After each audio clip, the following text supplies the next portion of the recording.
وحده لا شريك له وأشهد أن محمدا عبده ورسوله قال الله تعالى في كتابه الكريم يا أيها الذين آمنوا اتقوا الله حق تقاته ولا تموتن إلا وأنتم مسلمون أما بعد. Kita lanjutkan. Setelah selesai kita membahas ayat-ayat puasa, kemudian Allah Ta'ala berfirman, وَلَا تَأْكُلُوا أَمْوَالَكُمْ بَيْنَكُمْ بِالْبَاطِلِ وَتُدْلُوا بِهَا إِلَى الْحُكَّامِ لِتَأْكُلُوا فَرِيقًا مِنْ أَمْوَالِ النَّاسِ بِالْإِثْمِ وَأَنْتُمْ تَعْلَمُونَ. Allah berfirman, wala ta'kulu, dan janganlah kalian memakan amwalakum, harta kalian. Di sini Allah mengatakan jangan kalian memakan harta kalian. Bainakum, di antara kalian, bil batil, dengan cara yang batil. Kata-kata memakan di sini tidak menunjukkan yang lainnya boleh. Tapi Allah menyebut dengan kata memakan karena memang memakan itu sesuatu yang paling besar. Maka kalau misalnya kita tidak memakan tapi kita menggunakannya bukan untuk sebagai makanan, ya tetap haram, tidak boleh. Maka janganlah kalian memakan harta kalian di antara kalian dengan cara yang batil. Ya, dengan cara yang batil tentunya artinya dengan tanpa hak yang tidak diizinkan oleh syariat Islam, ya berupa riba ataupun yang sifatnya curang ataupun sifatnya zolim dan yang lainnya. Maka ini semua adalah memakan harta dengan batil. Wa tudlu biha ilal hukam, dan kamu menyampaikan dengannya kepada hakim. Maksudnya bagaimana? Sebagian ulama mengatakan artinya kamu berusaha makan harta dengan cara yang batil, yaitu dengan cara menyampaikannya kepada hakim, yaitu riswah. Apa itu riswah? Suap menyuap. Iya. Untuk bisa mendapatkan sesuatu, kamu suap si hakim supaya kamu bisa mendapatkannya. Tapi dengan cara yang batil seperti itu. Maka ini diharamkan oleh Allah Subhanahu wa taala, wa tudlu biha ilal hukam. Litakulu fariqam min amwalin nasi bil itsm wa antum ta'lamun. Kata lam litakulu, lam di sini mempunyai makna lamul akibah. Artinya akibatnya kamu akan memakan sebagian dari harta manusia dengan cara yang dosa. Wa antum ta'lamun, dalam keadaan kamu mengetahuinya. Berbeda kalau kamu tidak tahu. Maka yang seperti ini masih dimaafkan. Adapun kalau kamu tidak tahu, kalau kamu tahu bahwa itu tidak boleh dan kamu kemudian menggunakan cara tersebut ya untuk bisa memakan harta manusia dengan cara yang batil, maka ini sebuah dosa yang diharamkan dalam syariat Islam. Dari ayat ini kita ambil faidah. Kata Syekh Utsaimin, yang pertama, tahrimu aklil mal bil batil. Haramnya memakan harta dengan cara yang batil.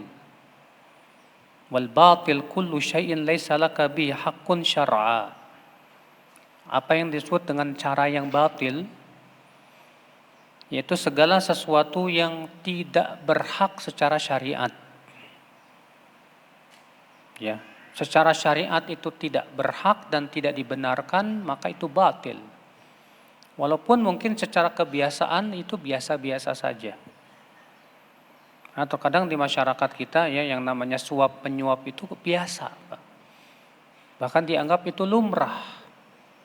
Tapi secara syariat itu batil, karena ya dilarang dalam Islam. Rasulullah SAW melaknat. Ya Rasulullah sabda la'anallahu rashi wal murtashi. Semoga Allah melaknat orang yang menyuap dan yang menerima suap. Ya. Jadi ini makna batil. Jadi batil itu adalah segala sesuatu yang itu tidak berhak untuk kita dapatkan secara syariat. Wa minha, faedah selanjutnya, hirsus syari' ala hifdzil amwal.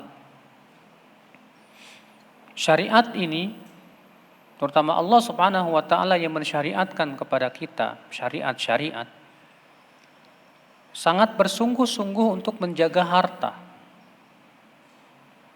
Islam ini Pak sangat menjaga harta manusia. Makanya di dalam Islam mengambil harta manusia dengan tanpa hak itu termasuk dosa besar. Dan hukumannya dalam Islam pun juga berat. Orang yang mencuri misalnya maka dipotong tangan. Orang yang makan riba bagaimana Allah menyebutkan tentang dosanya yang begitu besar. 1 dirham riba kata Rasulullah sama dengan 36 kali berzina. Karena riba itu hakikatnya memakan harta manusia dengan tanpa hak. Ya. Oleh karena itulah ya akhwal Islam azani Allah, dalam masalah harta Islam sangat betul-betul memperhatikan. Maka siapa yang mengklaim harta wajib dia bawa saksi. Ya. Nah ini. Wa minha, faedah yang ketiga. Tahrimur rishwah. Haramnya menyuap. Haramnya apa? Rishwah, menyuap. Nah, cuma masalahnya gimana kalau keadaannya kita harus menyuap. Kalau kita tidak menyuap, hak kita terhalang. Artinya kita ingin mendapatkan hak kita. Tapi kita tidak bisa mendapatkan hak kita kecuali dengan cara uang pelicin. Gimana ini? Khilaf para ulama dalam ini. Syekhul Islam Ibnu Taimiyah rahimahullah condong kepada pendapat boleh. Kenapa? Karena masalahnya ini untuk hak, untuk mendapatkan hak kita. Adapun dosanya dia yang dapat. Dan beliau berdalil dengan hadis bahwa Nabi SAW ada seorang pemuda datang kepada Rasulullah dan minta, maksa minta. Maka kemudian Rasulullah pun memberikannya. Lalu orang itu pergi, maka Rasulullah bersabda, ta'abbata nara. Orang itu pergi dalam keadaan diketiaknya dalam ada api neraka. Lalu Umar berkata, ya Rasulullah, kenapa engkau berikan juga padahal itu neraka buat dia? Kata Rasulullah, dia maksa untuk minta dan aku bukan orang yang pelit.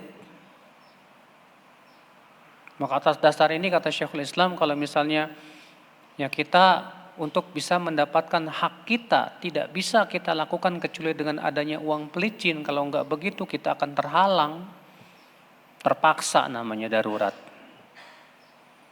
Tapi kalau misalnya ternyata kita bisa mendapatkannya dengan tanpa uang pelicin, nggak boleh. Tetap hukumnya apa? Haram. Ya, dalam Islam yang namanya uang pelicin itu Pak, atau uang suap itu haram dalam Islam. Ya, ini kebudayaan yang sangat tidak dibenarkan dalam syariat Islam. Yang namanya uang pelicin itu. Ya. Faedah selanjutnya ya akhal Islam, wa minha annal hakim yahkumu bima dhahara lah. Seorang hakim hendaklah dia memutuskan sebatas yang tampak kepada dia saja. Adapun yang tidak tampak yaitu bukan urusan dia. Sebagaimana Nabi SAW bersabda, innama aqdi bainakum ala nahwi ma asma'.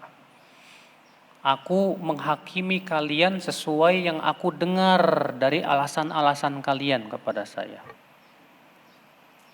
Ya. Maka dari itu akhwat Islam, faedah selanjutnya masih berhubungan dengan faedah tadi, taisirullah alal hukam bainan nas. haitsu la yu'aqibuhum 'alal umuril batinah. Allah memberikan kemudahan kepada para hakim, ya, di dalam menyelesaikan persengketaan manusia. Apa kemudahan itu? Yaitu Allah tidak memberikan sanksi kepada mereka dalam perkara-perkara yang sifatnya tidak terlihat, batin. Ya. Sebab kalau misalnya seorang hakim itu harus mengetahui apa yang ada di hati seseorang, berat sekali, sulit sekali. Maka cukup seorang hakim menghukumi sesuatu yang sesuai yang tampak kepada dia. Maka kalau misalnya ternyata yang tampak itu tidak sesuai dengan yang tampak, yaitu si hakim tersebut dimaafkan. Makanya dalam kaidah usul fikih atau kaidah fikih ada sebuah kaidah mengatakan apa? Nahnu nahkumu bil-dhahir wa ammas sarair fanufawwidhuha ila Allah. Kita hanya menghukumi sesuai yang tampak saja. Adapun yang tidak tampak maka kita serahkan semuanya kepada Allah Subhanahu wa taala. Iya. Wa minha faedah selanjutnya. Anna man hukima lahu bima ya'taqid annahu haqqun fala itsma alaih.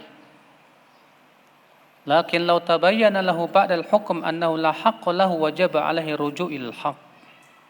Siapa yang diputuskan ya untuknya sebuah keputusan dengan sesuatu yang diyakini oleh hakim bahwasanya itu adalah hak benar.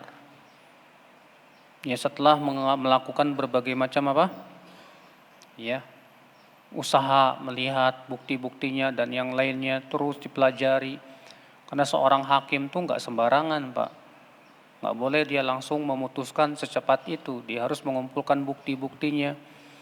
Dia harus mengumpulkan segala sesuatunya untuk melihat siapa yang benar dalam ya permasalahan-permasalahan yang disengketakan. Ya, kemudian setelah dia berijtihad, melihat dan ternyata dia melihat ini yang hak, ya sudah dihukumi. Dan ternyata qadarullah salah setelah dia berijtihad.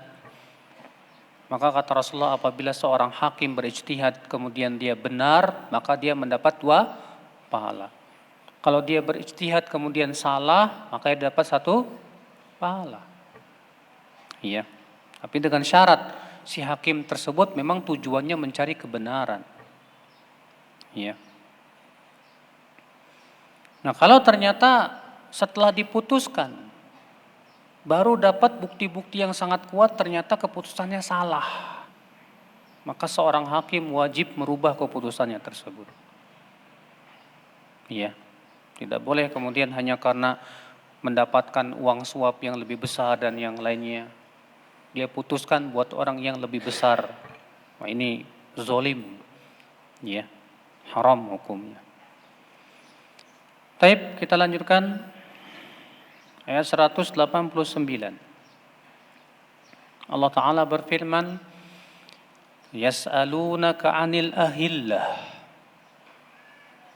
Mereka bertanya kepadamu tentang ahillah. Ahillah itu jamak dari hilal. Apa sih hilal, Pak?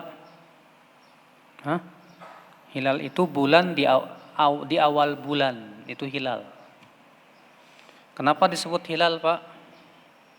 Disebut hilal dalam bahasa Arab karena lidzuhurihi, karena sangat tampak. Makanya di dalam bahasa Arab ya, sesuatu yang tampak disebut dengan ahalla, yuhillu, ihlal. Ya, oleh karena itu contoh misalnya disebutkan dalam hadis para sahabat diperintahkan an yarfa'u aswatum bil ihlal. Para sahabat diperintahkan untuk mengeraskan suara mereka untuk ihlal, yaitu talbiyah.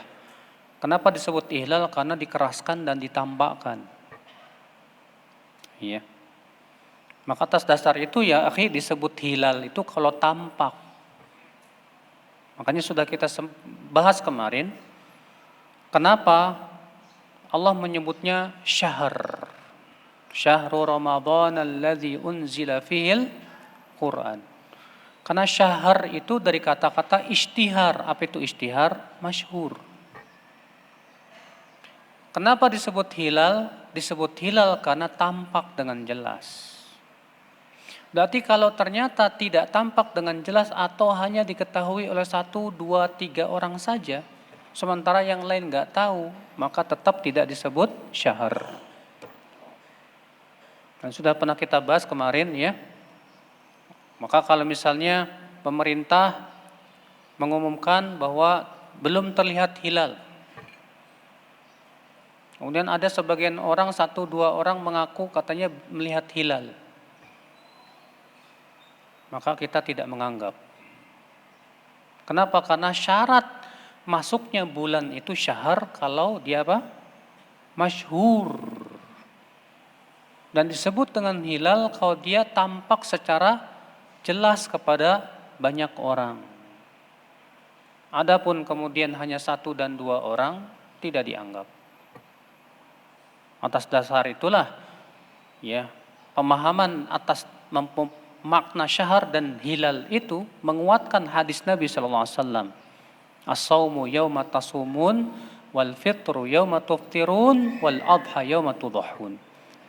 Saum itu pada hari kalian semua apa? Saum. Beridul fitr pada hari kalian semua beridul fitr. Maka dari itu sudah kita bahas juga. Kalau misalnya ada orang melihat hilal, kemudian ketika disampaikan ke hakim, ternyata ditolak persaksiannya oleh hakim. Apa yang harus dia lakukan? Apakah dia berpuasa sendirian? Ataukah dia berpuasa mengikuti kebanyakan orang? Maka yang sahih, yang rajih, dia wajib berpuasa mengikuti kebanyakan orang. Kenapa? Karena tidak disebut bulan kecuali kalau masyhur. Sementara ini tidak masyhur. Dan itu sudah kita pernah bahas ya. Ketika membahas apa itu? Ayat Saum syahrul Ramadan alladzi unzila fihil Quran. Nah, Allah berfirman, yas'alunaka 'anil ahillah. Mereka bertanya kepada engkau hai Muhammad tentang ahillah. Ahillah itu jamak dari apa? Hilal. Ya. Maka kemudian Allah menyebutkan, qul, katakan, hiya mawaqitu linnas. Hilal-hilal itu adalah mawaqit. Apa itu mawaqit? Ya, penentuan waktu. Linnas untuk manusia. Untuk menentukan awal bulan ditentukan oleh hilal. Wal hajj, demikian pula untuk menentukan waktu haji. Ini menunjukkan Pak, haji itu harus ditentukan oleh hilal. Dan ayat ini membantah orang pendapat yang mengatakan ya kita haji itu ikut Arafah, maksudnya ikut puasa Arafah ikut Arafah. Karena kan sebagian orang mengatakan begitu, memang ikhtilaf para ulama. Ya. Apakah puasa Arafah itu ikut Arafah atau ikut penanggalan masing-masing negara? Yang sahih, yang rajih ikut masing-masing penanggalan berdasarkan ayat ini. Karena Allah mengatakan mereka bertanya kepada kamu tentang hilal. Katakan hilal itu adalah sebagai penentuan waktu untuk manusia dan haji. Ya. Maka kalau yang namanya haji ditentukan oleh hilal, demikian pula Ramadan pun ditentukan oleh hilal. Sebagaimana Ramadan pun juga hilalnya masing-masing negara, demikian pula dalam masalah ini puasa Arafah pun ditentukan oleh masing-masing tempat. Karena yang ditentukan, yang dianggap itu hilalnya. Hilalnya, Pak. Ya. Adapun pendapat yang mengatakan harus ikut Arafah. Taib. Kalau misalnya qadarullah seperti zaman dulu, Pak. Enggak ada yang haji, enggak ada yang wukuf di Arafah, ikut siapa? Bingung kan? Iya. Maka atas pendapat yang sahih, yang rajih, yang saya kuatkan ya, Saya lebih menguatkan pendapat bahwa puasa Arafah ikut penanggalan masing-masing negara. Wallahu a'lam. Adapun mereka yang haji di sana, ya ikut di sana lah, karena mereka ikut yang ada di sana. Karena memang tempat haji adanya di sana. Allah berfirman, "Walaisal birru bi an ta'tul buyuta min dhuhuriha." Bukanlah kebajikan itu kamu mendatangi rumah dari atapnya, dari atas. Maksudnya bagaimana? Jadi begini.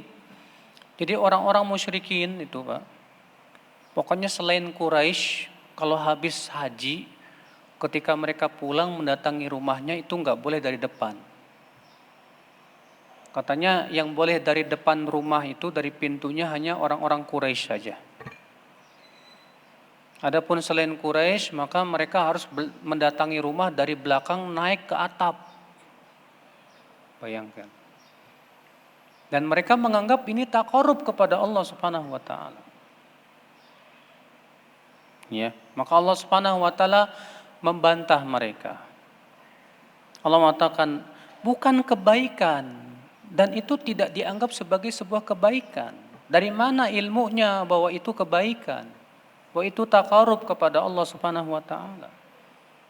Makanya orang-orang musyrikin Quraisy itu, Pak, bukan hanya berbuat syirik, tapi mereka juga bikin-bikin syariat yang tidak pernah disyariatkan oleh Allah dan Rasulnya.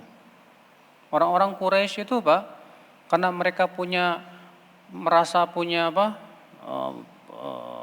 kemuliaan nasab, mereka bikin aturan sendiri.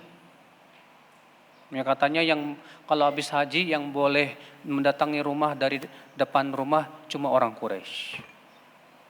Kalau wukuf, yang boleh wukuf di Arafah hanya selain Quraisy.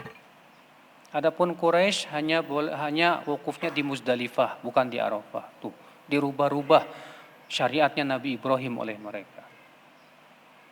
Makanya Allah menurunkan firman-Nya membantah mereka, am lahum syuraka usyara'u lahum minad dini ma lam ya'dzam bihillah. Apakah mereka mempunyai sekutu-sekutu yang membuat syariat untuk mereka sesuatu yang Allah tidak izinkan dari agama ini? Iya. Maka Allah mengatakan, walaisal birru bi an ta'tul buyuta min zuhuriha. Bukanlah kebaikan itu kamu mendatangi rumah dari atasnya. Zuhur itu dari punggung rumah. Jadi mereka mendatanginya dari belakang naik ke atapnya begitu, Pak. Iya. Walakinnal birra man ittaqa. Lalu Allah menyebutkan apa hakikat kebaikan itu. Akan tetapi kebaikan itu adalah orang yang bertakwa. Iya. Walakinnal birra man ittaqa. Wa'tul buyuta min abwabiha.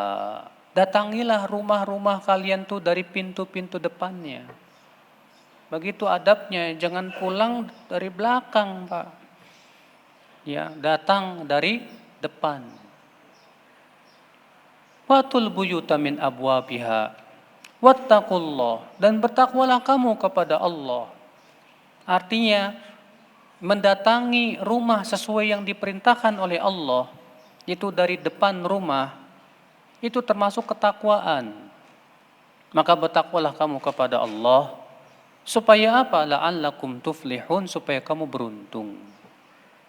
Ini menunjukkan bahwa takwa itu, Pak, mendatangkan keuntungan dalam kehidupan ini.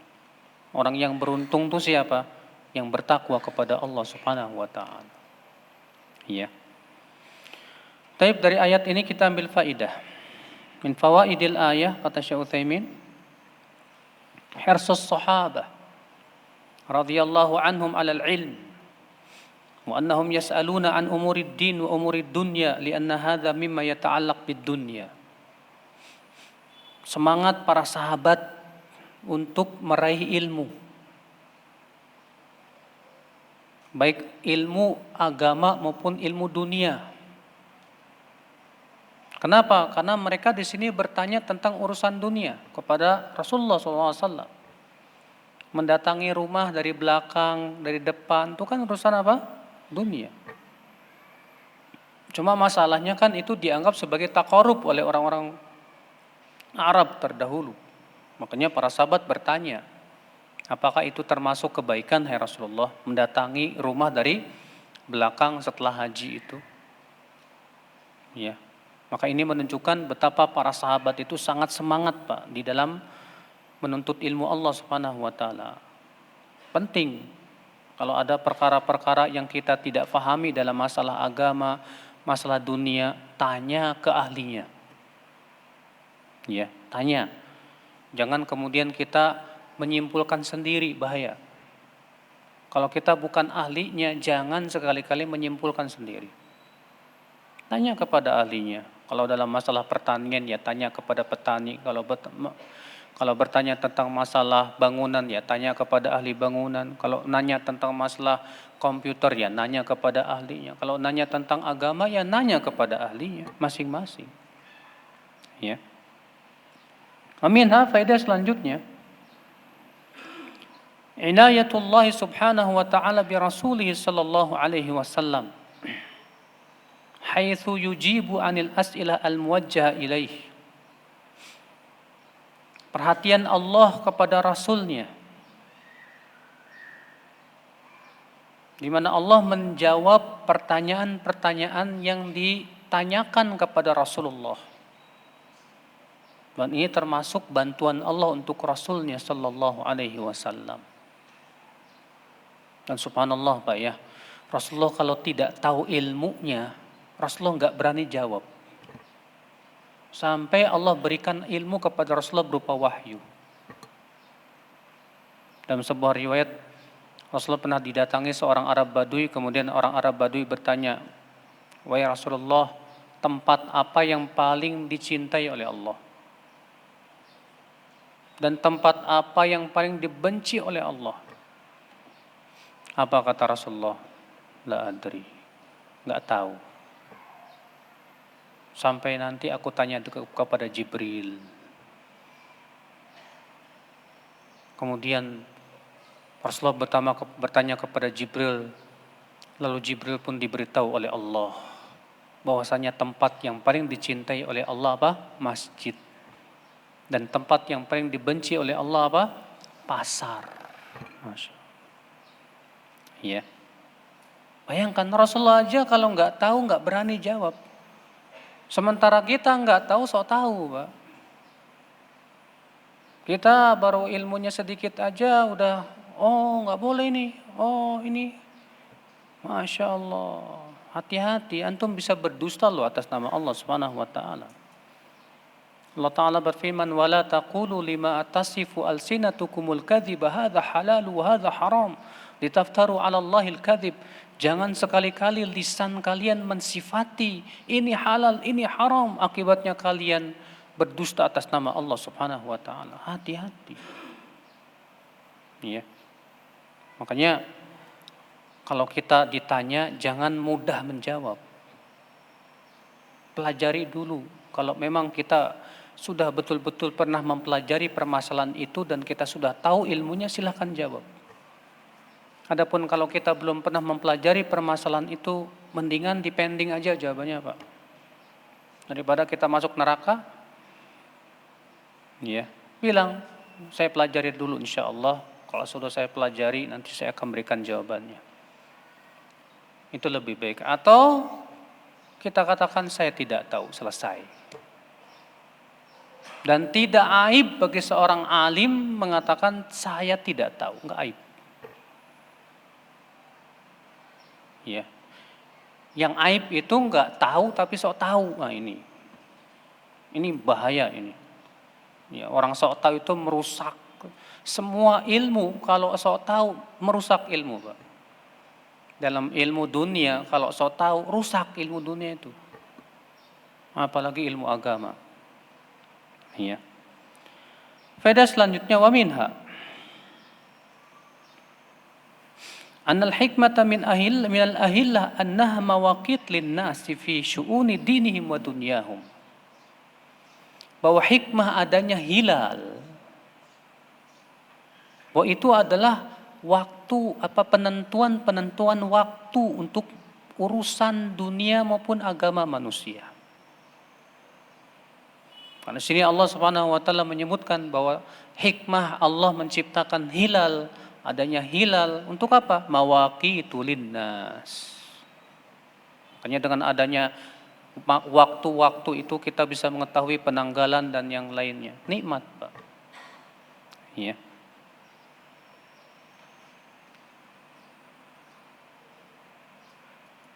Aminha anna miqatal umam kullaha al-miqat allati wada'ahu Allahu lahum. Bahwa waktu-waktu yang hendaknya kita jadikan patokan adalah waktu yang ditentukan oleh hilal. Makanya kita berusaha, Pak. Ya, penanggalan yang kita pakai itu penanggalan yang berdasarkan kepada apa? Hilal. Kenapa? Karena Allah menyatakan bahwa hilal itu mawaqitu linnas.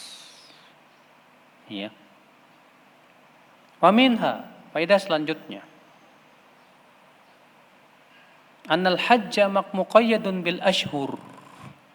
Bahwa haji itu terikat dengan bulan-bulan yang telah ditentukan. Apa itu bulan-bulan haji? Siapa yang tahu? Bulan-bulan haji apa?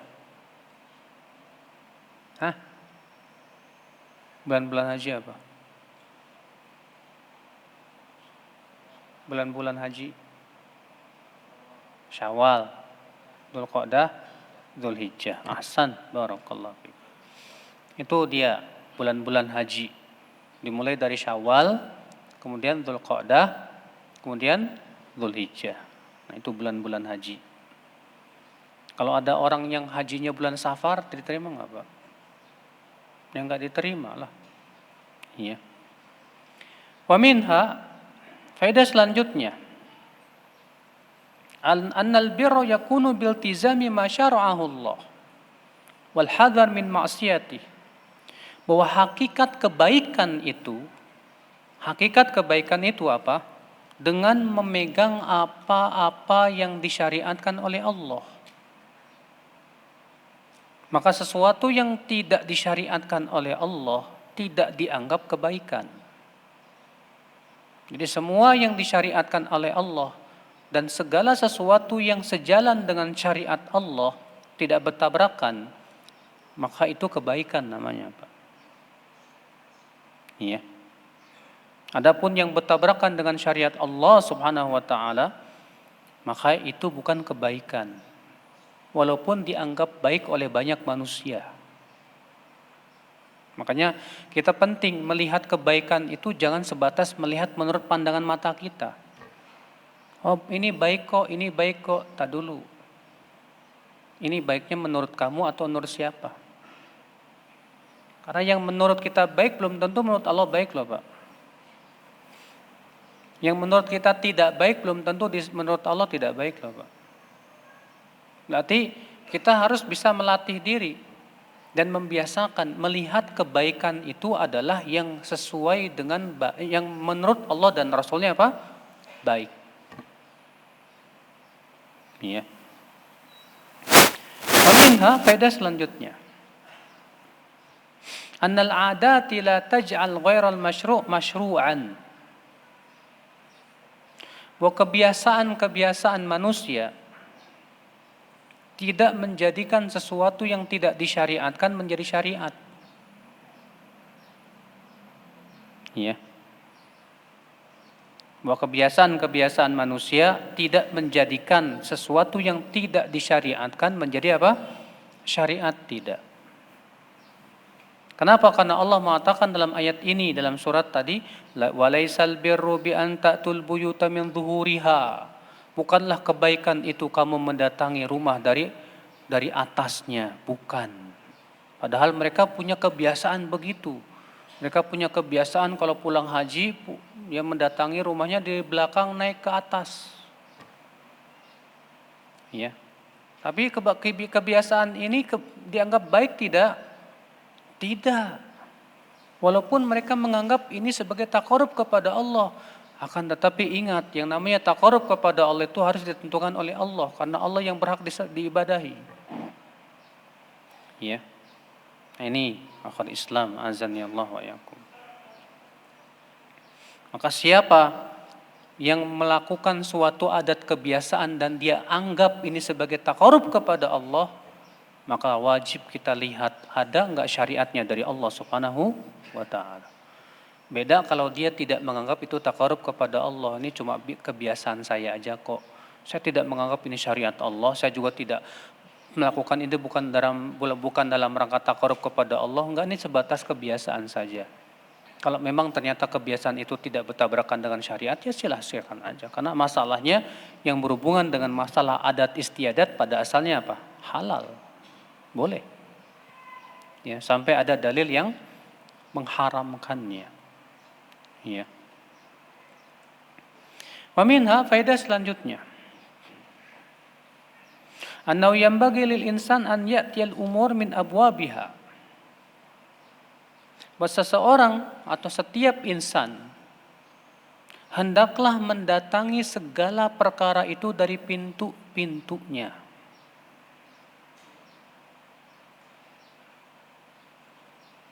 Karena Allah mengatakan wa'tul buyuta min abwabiha. Datangilah rumah dari pintu-pintunya. Kata beliau, fa inna hadhil ayah kama tanawalat al-buyut al-hissiyah kadzalika aidan tanawalat al-umur al-ma'nawiyah. Ayat ini ya menyebutkan datangilah rumah dari pintunya.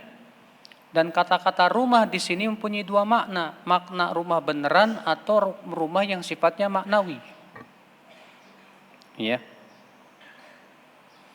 Maka kalau contoh, beliau memberikan contoh, fa idza aradta an tukhatiba mathalan syakhsan kabiral manzilah fala tukhatibu bima tukhatibu sa'iran nas.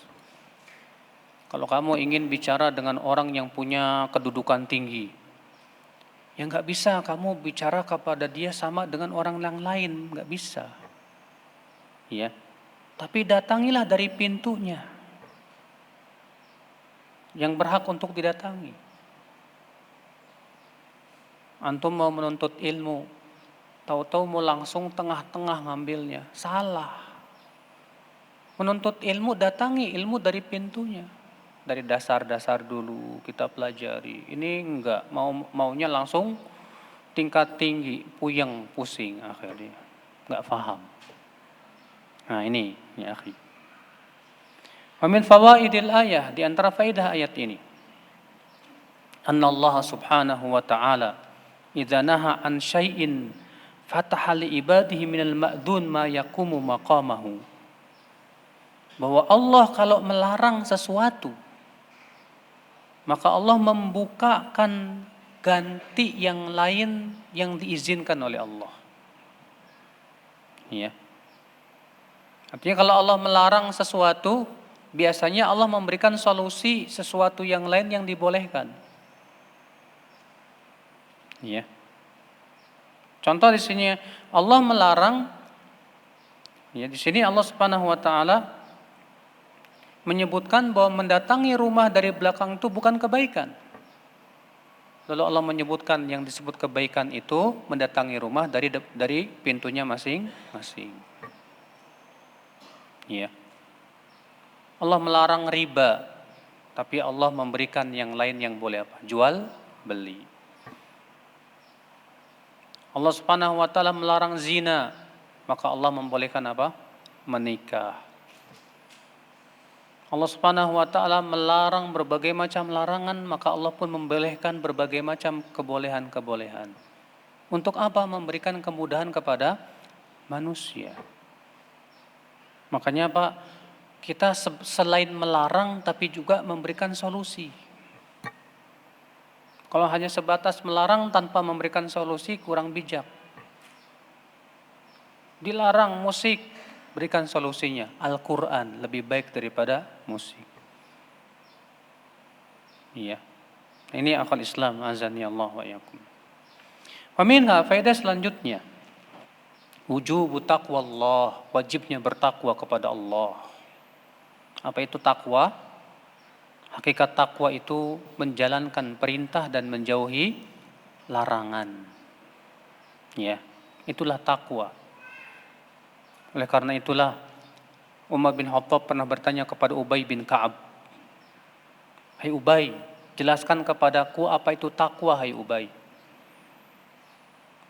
Kata Ubay, "Hai Amirul Mukminin, kalau engkau melewati jalan yang penuh dengan duri, apa yang kau lakukan?" Kata Umar, "Aku akan berusaha menginjakan kakiku ke tempat yang tidak ada durinya, dan aku akan berhati-hati." Kata Ubay, "Itulah takwa." Kita hidup di dunia banyak duri-durinya, Pak. Ada perkara yang dilarang, ada yang makruh, syubhat, dan yang lainnya. Nah, ketika kita berhati-hati, jangan sampai kita jatuh kepada yang haram, jangan sampai kita jatuh kepada perkara yang dilarang, berarti kita sudah bertakwa kepada Allah Subhanahu wa taala. Itulah takwa. Waminha faedah selanjutnya. Anna taqwa tusamma birran. Bahwa takwa itulah yang disebut dengan kebaikan. Wa minha anna taqwa sababun lil falah. Faedah selanjutnya bahwa takwa itu sebab keberuntungan. Karena Allah mengatakan wattaqullaha la'allakum tuflihun.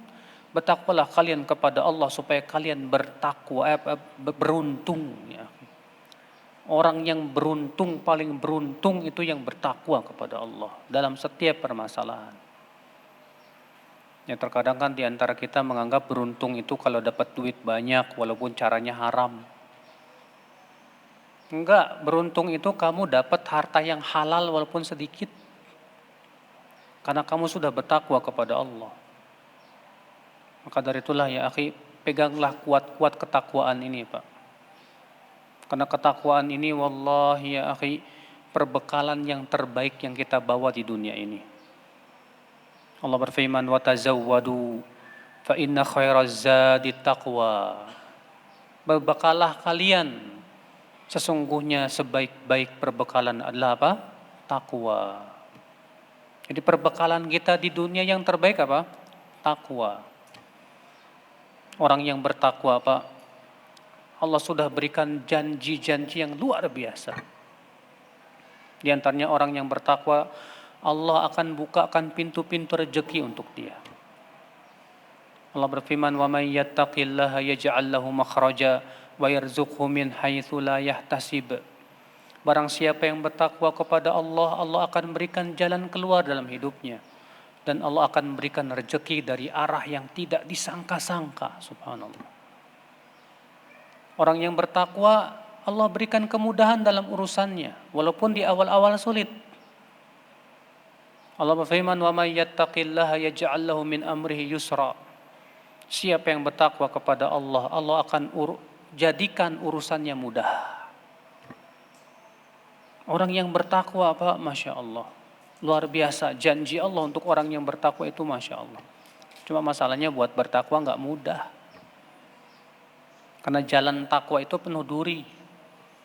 Jalan takwa itu seringkali tidak sesuai dengan keinginan hawa nafsu kita. Jalan takwa itu seringkali sesuai dengan yang tidak takwa itu, ya, yang bertabrakan dengan takwa itu sesuai dengan syahwat kita masalah.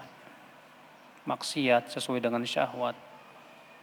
Ya, harta, wanita, tahta. Sehingga banyak untuk bertakwa itu sulit sekali, subhanallah. Yang jelas, ya, kita minta kepada Allah Subhanahu wa taala agar Allah Subhanahu wa taala memberikan kepada kita takwa. Makanya Rasulullah berdoa, "Allahumma ati nafsi taqwaha wa zakkiha anta khairu man zakkaha anta waliyuha wa maulaha." Ya Allah, berikanlah kepada jiwaku ketaatannya. Sucikanlah ia ya Allah, Engkau sebaik-baiknya yang mensucikan. Semoga kita termasuk orang-orang yang bertakwa. Dan sepertinya sudah masuk Isya. Kita tutup sampai di sini. Subhanakallah bihamdik. Asyhadu an la ilaha illa ant. Astaghfiruka wa atubu ilaik. Assalamualaikum warahmatullahi wabarakatuh.